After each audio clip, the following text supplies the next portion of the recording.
बुलढाणा जिल्ह्यातील जळगाव जामोद तालुक्यात येत असलेली सर्वात मोठी बाजारपेठ म्हणून आसलगाव बाजाराची ओळख आहे।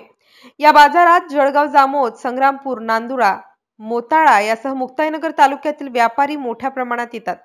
बुलढाणा जिल्ह्यातील सर्वात मोठी बाजारपेठ म्हणून ओळख असलेल्या आसलगाव बाजाराच्या लिलावाची प्रक्रिया नुकतीच संपन्न झाली। जिल्हा व तालुक्यातील सर्वात मोठी बाजारपेठ असल्याने हा बाजार सुद्धा मोठ्या रकमेने दरवर्षी लिलाव होत असतो। बाजार लिलाव मूल्यांकन अधिक रकमेने असल्याने बाजार लिलाव घेत असताना त्याचा थेट परिणाम बाजारातील छोट्या व्यापारी वर्गावर होत असल्याचे वास्तव समोर आले आहे। त्याचे जिवंत उदाहरण म्हणजे काही दिवस अगोदर व्यापाऱ्यांनी नियमापेक्षा अधिक रकमेने बाजारात होणारी कर वसुलीबाबत कारवाई निवेदन गटविकास अधिकारी आणि जिल्हा परिषद बुलढाणा यांना दिले होते।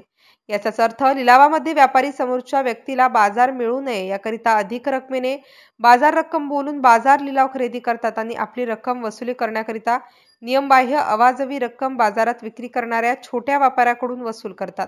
ही अवैध वसुली थांबवण्यात यावी आणि नियमानुसारच बाजार वसुली करावी या उद्देशाने बाजार लिलावापूर्वी अनेक व्यापाऱ्यांनी निवेदन देऊन याची जाणीव यावेळी करून दिल्याने आजच्या बाजार लिलाव घेण्याबाबत उपस्थित असलेल्या व्यापारी वर्गांना जळगाव पंचायत समितीचे गटविकास अधिकारी यांनी लिलाव खरेदी करणारा बाजार मालकाने नियमात राहून बाजार कर वसुली करावी, अन्यथा अवाजवी पद्धतीने बाजार कर वसुली केल्यास त्यावर दंडात्मक कारवाई केल्या जाईल असा कडक इशारा यावेळी देण्यात आला आहे।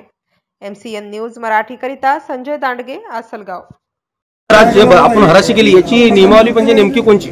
याची नियमावली ठरलेली आहे आणि दर सुद्धा निश्चित झालेले आहेत। जास्तीत जास्त दर याचा 40 रुपयापर्यंत आहे आणि त्याची दर सूची आजच्या बाजार हराशीमध्ये आपण पूर्णपणे वाचून दाखवलेली आहे आणि बाजार घेणाऱ्यांना तो मान्य असल्यामुळे आजचा हा बाजार हरास झाला आहे।